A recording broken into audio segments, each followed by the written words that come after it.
Good morning, students.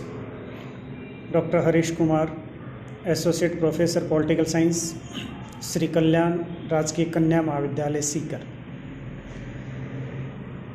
प्रिय विद्यार्थियों, पिछले कुछ दिनों से अपन इंग्लैंड के संविधान के बारे में चर्चा कर रहे हैं, जिसमें अपन ने बातचीत की है इंग्लैंड के संविधान की विशेषताएं। उसके बाद इंग्लैंड के प्रधानमंत्री के बारे में बातचीत की है। उसके बाद अपन ने वहाँ की जो पार्लियामेंट है उसके जो दो अंग हैं, लॉर्ड सभा, कॉमन सभा के बारे में चर्चा की है कि लॉर्ड सभा के सदस्य हैं किस तरह निर्वाचित होते हैं, क्या उनकी योग्यताएं होती हैं, क्या उनको विशेषाधिकार मिले हुए हैं। उसी प्रकार कॉमन सभा के सदस्यों के बारे में भी अपन ने बातें की हैं और संसद के क्या कार्य और क्या शक्तियाँ, उनके ऊपर भी अपन ने अलग अलग दिन अलग अलग विषयों के ऊपर चर्चा की है।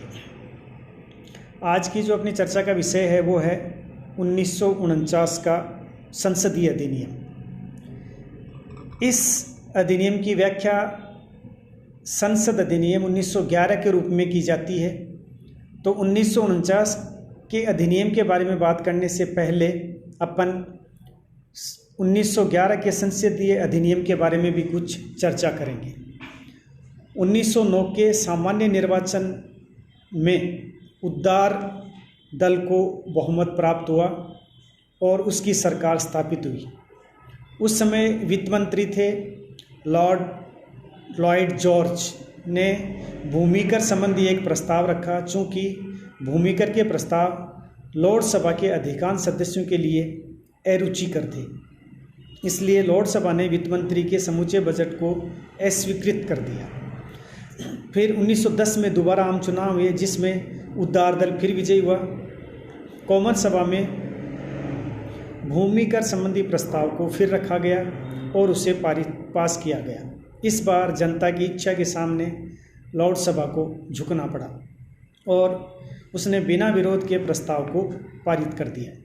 परंतु इस देश की लॉर्ड सभा भविष्य में वित्त विधेयकों को संशोधित या अस्वीकृत करने का दुस्साहस न कर सके। संसद अधिनियम 1911 पारित किया गया। इस अधिनियम द्वारा अब लॉर्ड सभा साधारण विधेयक को केवल 2 वर्ष के लिए तथा वित्त विधेयक को केवल 1 माह के लिए ही विलंब कर सकती थी। इस प्रकार उसके जो ये अधिकार थे उनमें कटौती की गई। 1911 के अधिनियम का ही जो उद्यत रूप या नेक्स्ट जो स्टेज है वो है 1911 का अधिनियम। 1911 के अधिनियम के बाद जो चर्चा हम कर रहे हैं 1949 के अधिनियम की।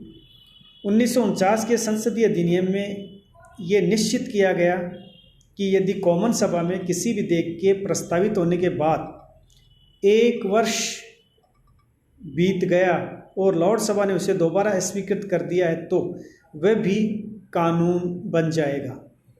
पहले ये समय 2 वर्ष का था।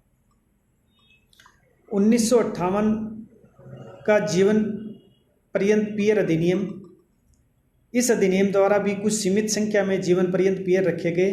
स्त्रियों को भी पियर बनाया गया। इनको दैनिक भत्ता देने का भी प्रावधान किया गया। संसद के अधिनियम 1949 के वैधता पर सवाल किया गया था, क्योंकि ये 1911 के अधिनियम का इस्तेमाल किया। इसके पारित होने को सुनिश्चित करने के इस चुनौती पर जोर दिया गया कि 1949 अधिनियम को प्राथमिक कानून के बजाय प्रायोजित किया गया था।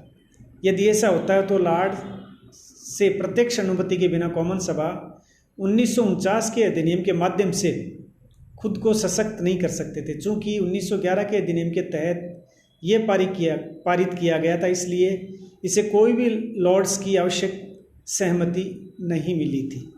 तो इस प्रकार 1949 के अधिनियम के द्वारा लॉर्ड सभा के कुछ जो अधिकार थे उनको सीमित किया गया और उनको वो कुछ एक निश्चित समय के लिए ही अपने पास रोक सकती थी। उस समय के बाद में उनको उस विधेयक को वापस पार्लियामेंट के लिए लौटाना पड़ता था और तदुपरांत वो एक कानून के रूप में जनता के सामने आ जाता था। Thank you students.